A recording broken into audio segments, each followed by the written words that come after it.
currently ready, so I hope that everything works. So welcome to my talk, FaaS or not too fast, visible and invisible benefits of the serverless paradigm. My name is Vadim. I will present today alone, but we have prepared this talk with my colleague Christian. You can follow me on Twitter. I'm very active in Java community and also in serverless community. And despite of the fact that this is pure Java conference, I will be talking about serverless, which this talk is not strictly related to Java. So some words about me. I'm working for the company called IP Labs in Bonn. We provide software for designing and purchasing of photo products like calendars, photo books, prints, posters, so fun products everywhere where you can print your photo, your memories. And we are 100 subsidiary of the Fujifilm Europe, based in Düsseldorf. So just 30 developers, so 80 people in total. We are doing a lot of things in the cloud in the last, I would say, 3 years, and more than 2.5 also with serverless. So we have experience with AWS, so there will be subjects which are general for all serverless solutions, all the benefits, but I will give you examples which are only related to AWS because just I have only knowledge there.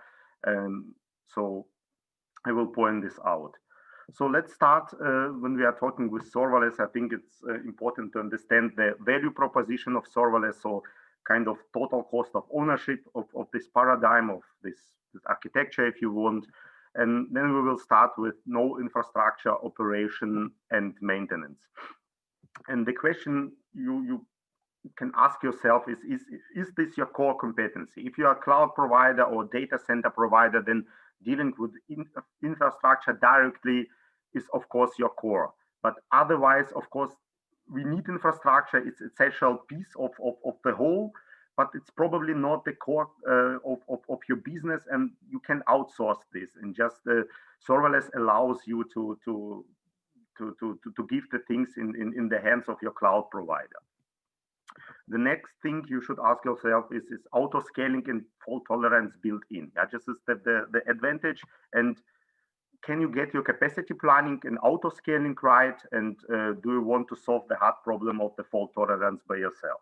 So at IP Labs, we are in business to business. So just we sell our solution to our partners, which sell them to the customers or offer them to the customers. So if we are, and we have huge peaks in the Christmas because people preparing their gifts like photo book of the year, and then we have to get the capacity planning right. But we depend on the forecast of our partners and then don't really know. And it will be even difficult with the current situation. So how we can do this? And in data center, it was nearly impossible because if you have 10x peak only for several weeks, then what should you do with your infrastructure? So just serverless allows you that auto scaling will be done for you, and also this fault tolerance will be also handled for yourself. So it's probably not the wise solution to have active data center and so on, because you will probably overpay and need this only in very special circumstances. Another thing is what you can do with serverless. Generally, you can do more with less, and it's because you rely on managed services offered you by your cloud provider, so you can really start quickly to implement your new ideas. You need really, it's sometimes even about days if you rely on those managed services to do some proof of concept and not dealing with whole infrastructure stuff. And of course, by relying on this cloud managed services, you can simply do more with the same amount of people. So just you outsource the things which are not core for yourself. Also, you can lower your technical debt nearly for the same reasons, because generally you have to write less code. And I really like this quote by Paul Johnson, who is really well known in the serverless community. Whatever code you write today is always your technical debt. And even if you use the newest version of our programming language today, we know it will become out of support some years later.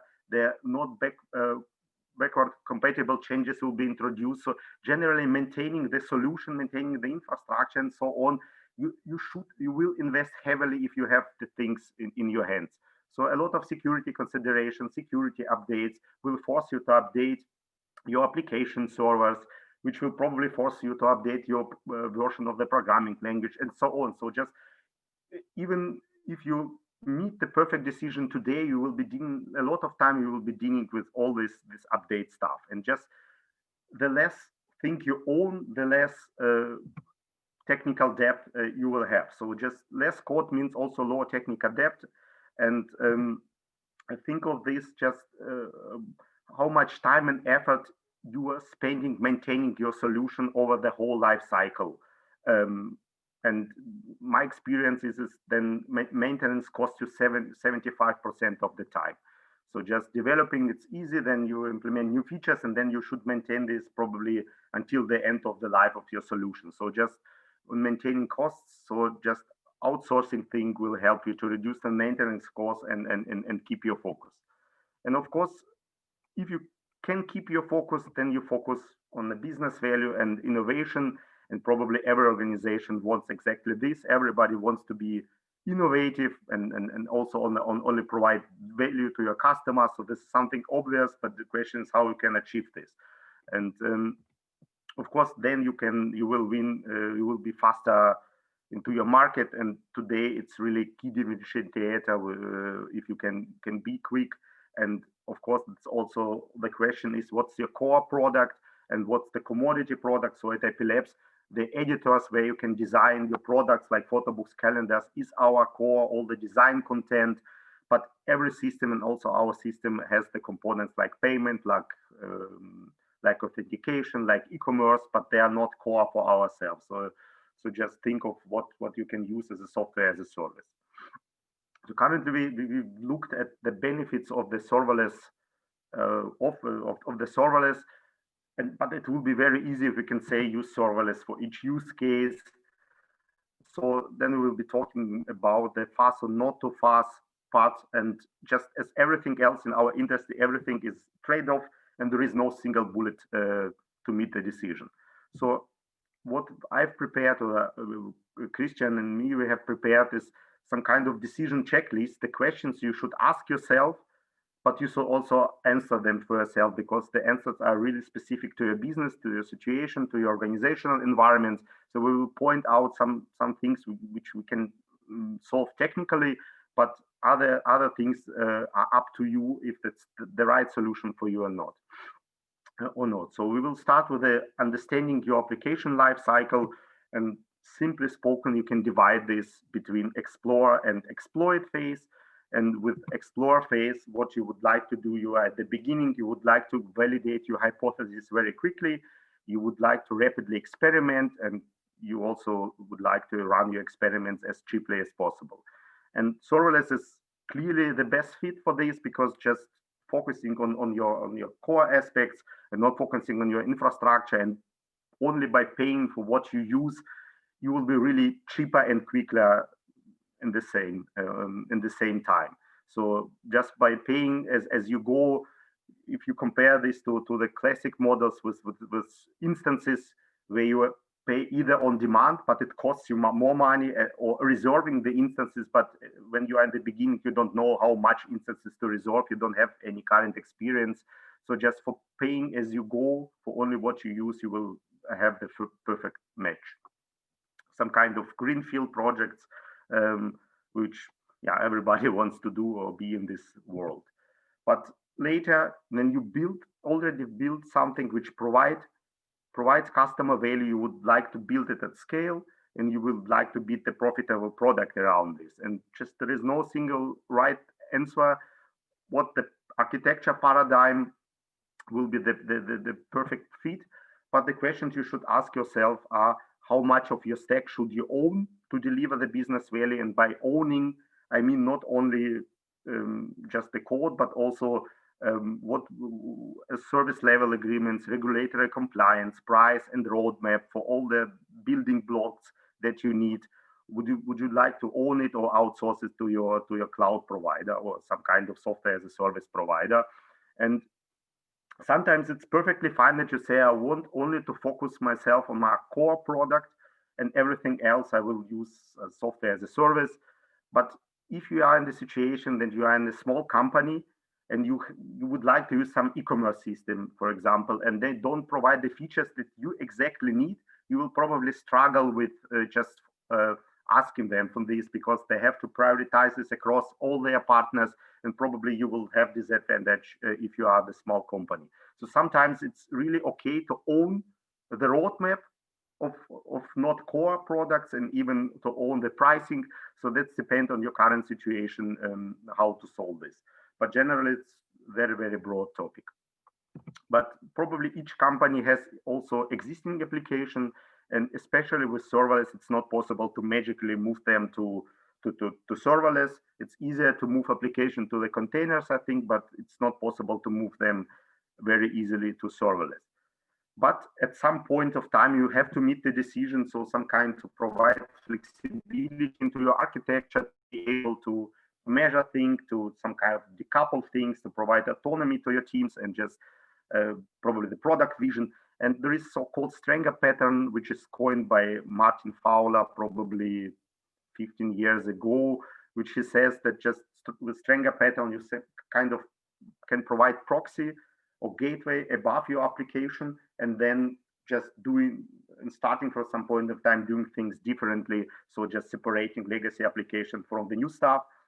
And with AWS, you have application load balancer or API gateway, where you can simply just call lambdas and do function as a service or serverless, if you will. So just there are things, so just you can do this easily, and you have with Elastic Load Balancer, you have your common layer in place also to serve your monolithic application, if you will.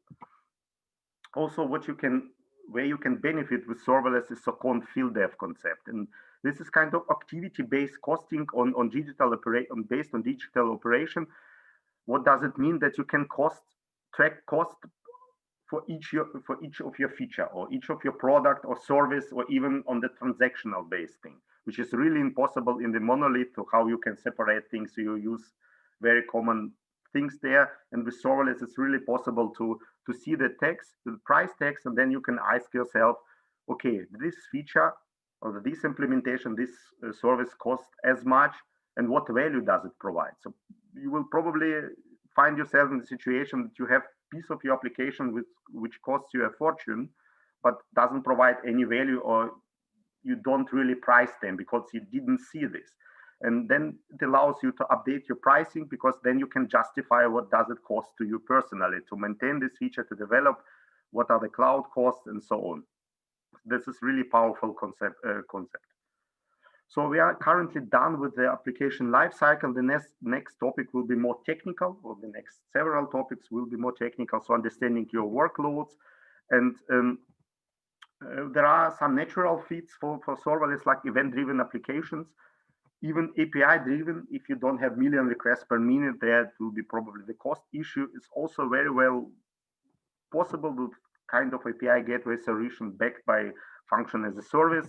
Also, batch job can be a good fit. We at AP Labs previously deployed the huge monolithic cron application, which consisted nearly all batch jobs. But the truth was that nearly each job had to run at the midnight, and then they impact each other. It could be scaling issues and so on. So with serverless, it's easy to deploy each job separately, and will be scaled separately. They don't affect each other, and it's also very flexible. The same is true for internal tool.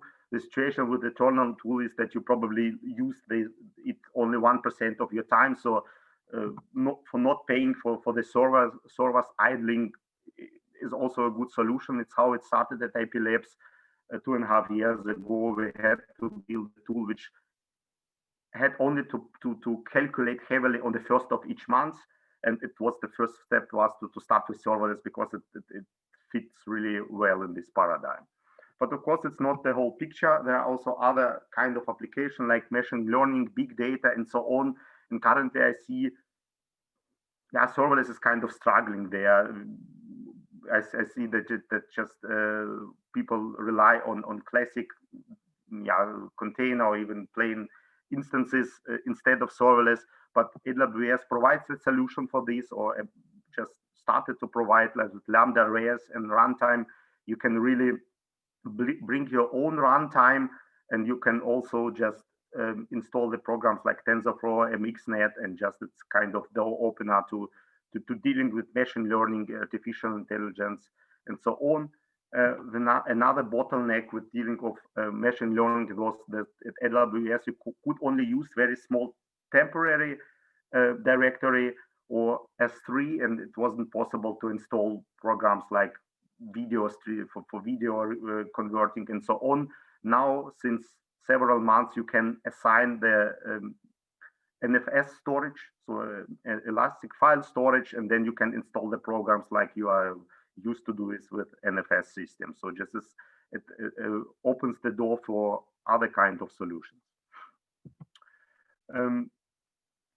But also you have to ask yourself the following question: do you need GPU access? And probably if yes, you can assign GPU to EC2 instances, to container in the cloud at AWS, but you can't assign to Lambda. So just probably if that's the use case, it's currently not possible. Also, if you double the memory for your Lambda, also CPU gets doubled automatically, and also network bandwidth, but not every application needs the same ratio of RAM and CPU. So there are RAM-bound application or CPU-bound application, and for this case, it can be probably expensive to you to tune this ratio, because just you will pay more. So just ask yourself, but also look at the total cost of ownership, not only on the cost itself. Another, if you are in another question is, do you need response time constantly below 100 milliseconds? And of course, you will have to deal with cold starts and so on. So it's really difficult to have this response time, very low response time constantly. And if you are in the bidding or the gaming platform, then it's must have for you. So that's probably some kind of thing which serverless lacks currently.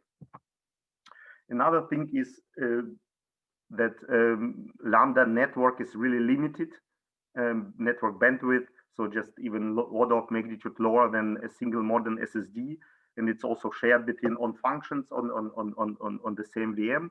So if you need to process a lot of videos or save a lot of videos on the storage from your Lambda, you will see this impact. So if you have to do something synchronously, then it will impact you. If you have to save only small configuration files, it's probably not the issue for you. So there are some measurements. What is the latency if you write from Lambda to S3 and also to other services, and you see that the median latency is big enough, and even 99% is nearly 700 milliseconds. So this is the confirmation that if you deal with a lot of huge files, then it may probably also impact you. Nearly the same situation is that the function, sometimes you call one function from another function, and then the situation is that they can't be called directly. So there is no, so they need to communicate via intermediate service. And that means if you have a huge payload, it should be serialized and then deserialized by the callee. And this may also impact you if you simply call one function from another, then can do this asynchronous. That's not the issue at all. But generally, ask yourself, then do you need to split your functions? Probably one huge function will be much better fit in this situation as paying for, as experiencing the latency. So there are just only several things to mention. Then we are moving to the understanding the programming model. It's probably one of the things which we sometimes underestimate. And the situation is, I think, in nearly every cloud provider, that every function may fail and have to be retried. And then we have policies like at least once delivery, like events from S3 in case of file created or some kind of queuing.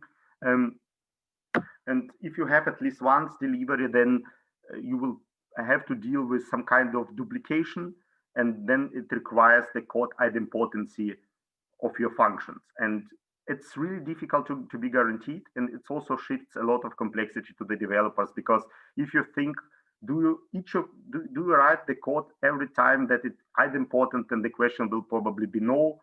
If it's some simple situation, then you have to calculate something based on the same input, then it's not a problem that you calculate this twice and then override the same response. But if you save something in your database in the function, in the next step you save something on your storage, and then in the middle your function will be interrupted and then retried, then it's maybe possible that you have some inconsistent state, and some other function may see this inconsistent state. So just it's not very good situation to be in. Of course, you have first in, first out queues and notification services, but even they don't guarantee the full deduplication. So in case if the exactly once delivery is very important for you, so think twice. Can you implement this? Do you want to handle this deduplication on your side, or just probably not the right paradigm for you currently, or you want to implement just one piece of functionality implemented with other architectures? So understanding platform limitations, that probably we can talk about this for 2 or 3 hours, because there are a lot of limitations. Each service has a huge list of limitations. The simple one is, of course, the cold start, and probably people who know function as a service know what it is. Just it occurs if you call your function for the first time after the deployment or updating. So then there is no container, no warm container, and then the new container should be started. It should start download your code. It then should bootstrap your runtime. In case of Java, this is Java runtime, and only then, and even it should call all your static initializer methods, and only then it will call your business logic. And the first 3 steps are cold starts. And it occurs in the situation that the first start, or you don't have enough warm containers, so you have a huge peak, and one container can only execute one function in parallel, not many of them. So just then you need more containers, and then you will experience the cold start again. And it may impact your application. This is the simple example of the cold starts at AWS, and you see, for example, Java is has way higher cold start as JavaScript and Python, just only as example. And it's only for the simple application. It's only hello world. If you have dependencies, or you initialize things in your static initializer block or something like this, then you will have cold starts which can take even several seconds, and maybe problematic that the user don't wait for the response and leave the application. So there are solutions for that. Just provision concurrency is one of them. So with provision concurrency, you provision warm containers, so you don't experience the cold start. So if you know you have newsletter at 8 p.m. and you expect so many users, so you can provision these warm containers in advance and then release them after 15 minutes or something like this. So this totally valid solution for this. Of course, you pay for the containers, for the warm containers, even if they don't be used. And of course, you have to manage their starting and releasing time, so a bit overhead, but it's a nice way to avoid this cold start, especially for programming languages like Java and C# and so on. But generally, I see a lot of discussions that people say, yeah, containers don't have cold starts. Just it's simply not true, because even with containers, and even using bean packing, you will be in the situation that your container are full and you need a new fresh instance where the Docker image should be pulled and installed and so on. And you will also experience the cold start. And if you need a completely new instance, then it takes 20, 30 seconds at AWS to provision this, to start this EC2 instance. Of course, what you can do with technologies like containers, you can auto scale earlier. Yeah, so like if you experience CPU 40% and you auto scale, but in this case you overpay and over provision. So just as some kind of trade-off, and overpaying and over provisioning you can do also with provision concurrency. So just as some kind, is always the trade-off between over provisioning and scaling on demand, but then with cold starts and so on. So just be aware of the situation. Of course, there are other limits, like in AWS, you can run only limited number of functions in parallel, not in total, but in parallel, depends on the region. It's between 500 and 3,000. You can raise this limit, but you have to think about this, or you can split your functionality between accounts with AWS organization and so on, so that the function will communicate over HTTP, and then you have this limit. This is account-wide limit. So in the new account, if you can split this, then new account will have the same limit, so you can increase this in total. And of course, there are other limitations like duration. Maximal duration time is 15 minutes, and with API gateway, you only have 29-second maximal. So if you have some public-facing API, then even if your Lambda takes more than 29 seconds, you will experience the timeout. But I think just no application has to wait 29 seconds to deliver a response to the user. So I think that it's wise timeout, which forces you to think, if you have this huge request, how you provide the result quickly and probably do something with something asynchronously. Of course, you have other limitations like maximal memory. You can assign only 3 gigabytes. It's totally fine for the most use cases. If you process the images with Java imaging and so on, then probably 3 gigabytes won't be enough, but these are corner cases. So now we will be moving to some other topics which you should take care of or to think about. So you have to understand your bill, and with serverless, your bill can be unbounded, so there is no magic. So yeah, if you don't have this under control, you may experience some things which you don't want to experience. But generally speaking, this is the bill of our very simple application, and you see that the Lambda costs, it's only below 1%. And because there are a lot of other costs you have to consider.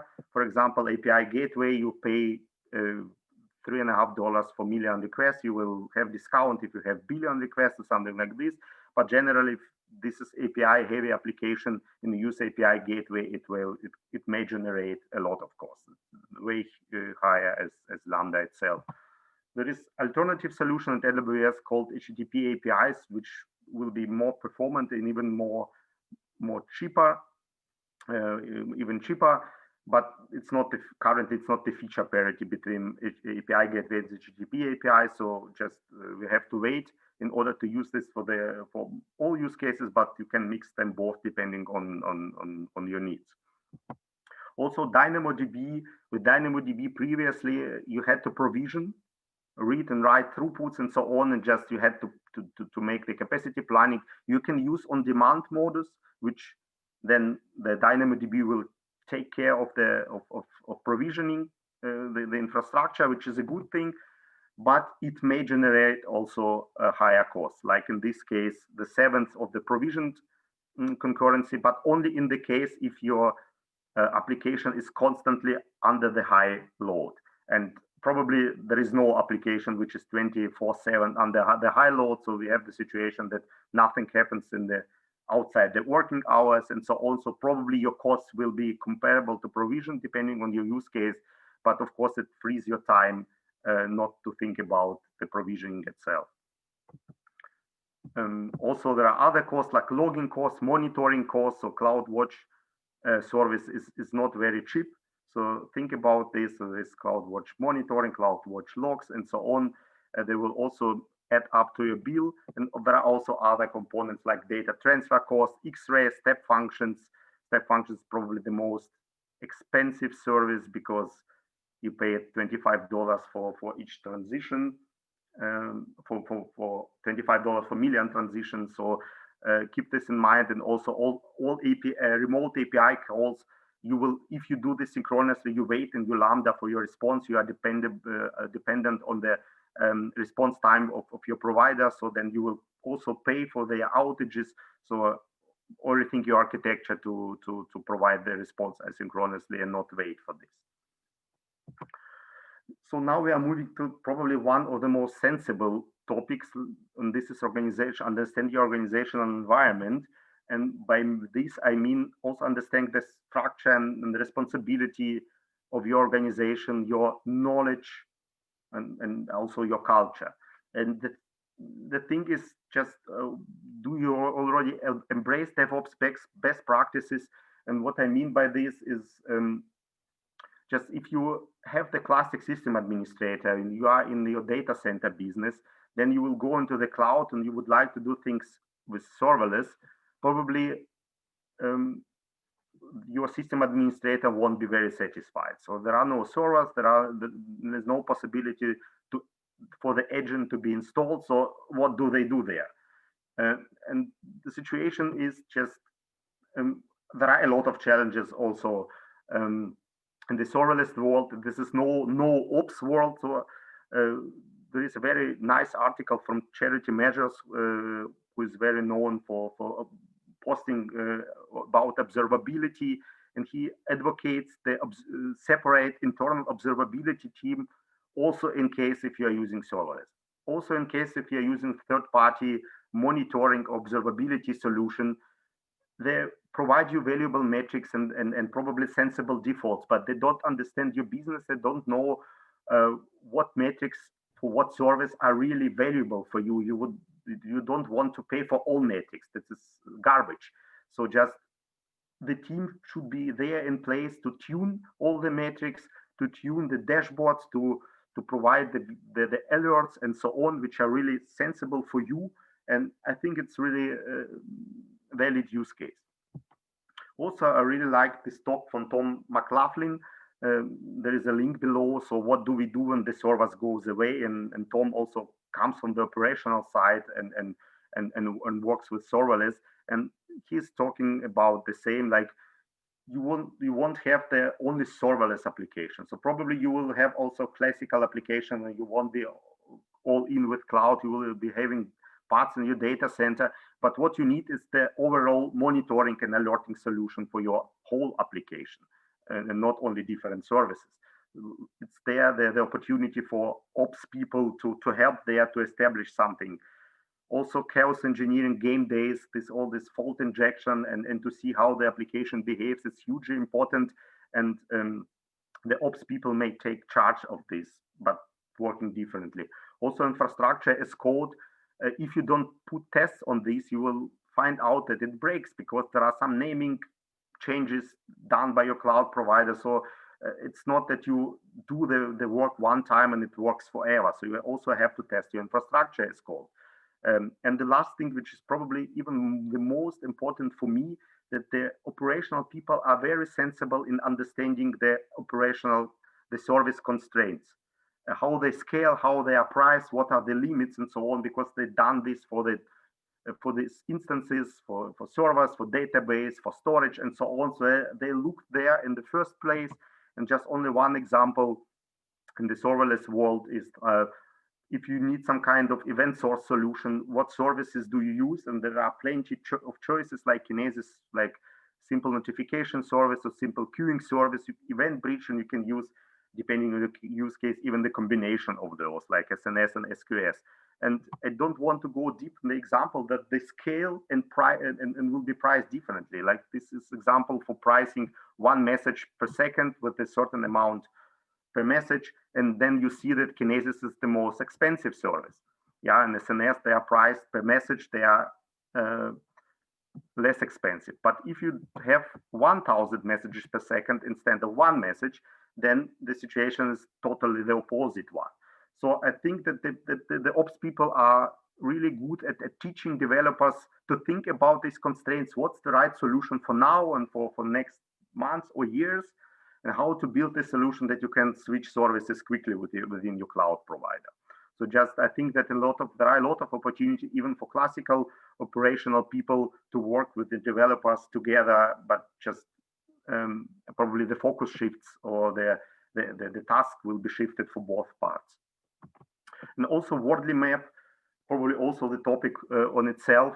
What the Simon Wordley, the inventor of the Wordley map, says, that everything evolves from genesis to some kind of commodity or utility. Think about computers, of electricity. Just nobody would like to build this on their own. So they use this as commodity. And also the frameworks like function as a service, like Lambda, Azure Function, and so on, they are really currently in the commodity space. So I don't think that somebody should build their own function as a service solution. So there are plenty of mature choices. But what this also means is that if we use some kind of another paradigm, then we will also experience some kind of co-evolution of practices. And I would like to share with you some of them which I think are important, or we do this. And the first thing is already mentioned, kind of true DevOps. So there is a link below to the DevOps topologies. This is the page where some people collect the best practices working devs and ops, and also anti-pattern. And what works the best for the serverless is fully shared responsibilities in the team between ops and devs. So just it won't work if you have some kind of DevOps team, or you have the system administrator work as a team completely separate from the developer. So you won't have any kind of end-to-end experience. So only by bringing these people together that you have this kind of knowledge within the team, which doesn't mean that everybody does both parts, but as a team, you should cover everything from designing to the implementation to deploying and running your application and understanding the observability. So just that's how it works. Of course, already mentioned FinDev responsibility. So ask yourself, are you allowed that developers can look into the invoices of the services, and cost optimization becomes feature as security, performance, and so on. So you can argue it's too expensive. I see the ways how to improve the cost, but also the developers have to have the visibility on into this cost. Complete infrastructure of the automation is completely foundation of the most things we are talking about. Chaos engineering, fault injection, you will experience failures. So you will experience the message duplication or Lambda outages. So you have to see how your application react on this and so on. So you should establish best practices. Also with the serverless, it's possible for the team or even each developer to have its own test account for the team or for feature or service, because with serverless is that cheap. You only pay for what you use, and in the test account, you probably don't have high utilization even of the storage. So it's totally possible to do this.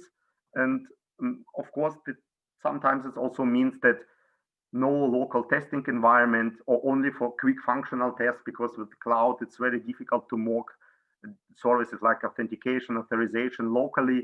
So many things can only be tested in the cloud provider, within the cloud provider. So you have to provision your staging environments and deploy there. Probably also only local testing for some smaller changes.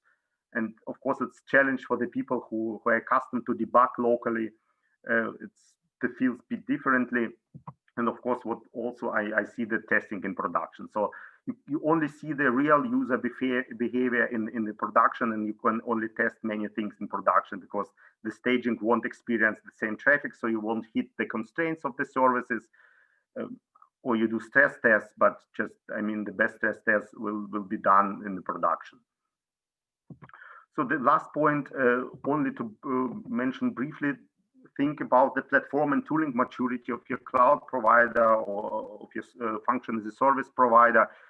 Speaking of AWS infrastructure as a code, there are a lot of solutions. They are really very mature. CloudFormation, CDK, even Terraform, but probably it's not the best fit for the serverless, but plenty of choices and a really mature thing. The same is true for the development environment. A lot of solutions, starting with AWS own solutions and also serverless framework. So they are really established solutions. And also there is an integration with third-party services, like with Amazon Event Bridge. You can now integrate with Zendesk, with PagerDuty, and so on. So you can embrace other software as a service, also Shopify and so on. It's really, really powerful how you can integrate this in AWS without using webhooks. But it looks a bit differently if we see the cloud solution as for CI/CD, observability, alerting, security. So as example, for a code commit is a managed Git service at AWS, but it provides only basic functionality, just not comparable to Bitbucket or GitHub and so on. And just it may be the case that you struggle using this basic functionality and you really want something more powerful. There are a lot of plugins, so you can use your solution and then deploy this with code deploy from AWS. So don't be afraid to use services outside of AWS or your cloud provider if this makes you more productive.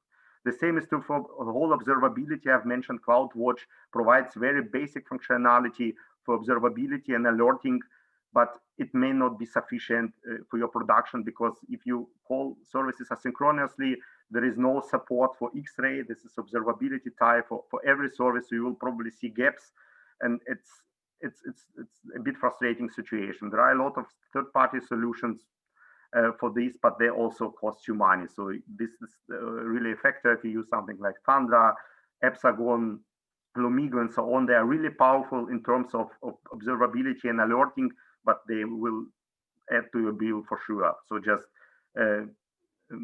depending on your solution, it may be one of the factors. So I think we are currently done. So these are just, we started talking about the total cost of ownership. Then we talked about just what question you may ask, or you should ask yourself to decide whether the serverless is the right solution or not. Is understand your application lifecycle, understand your workloads and programming model, also understand your platform limitations and costs at scale, organizational environment where you're in, or can you change this environment to work in different way, and also looking in the end at the platform and tooling maturity. So I hope it wasn't very boring, or I think it's really, it was really more about AWS as other cloud providers, but I think that just by asking the same question there, you will hit probably the same problems. Okay, if there are no questions, I will share my presentation, so you can contact me via LinkedIn, email, or Twitter, so we can discuss the specific challenges. So thank you very much once again, and just enjoy the rest of the conference.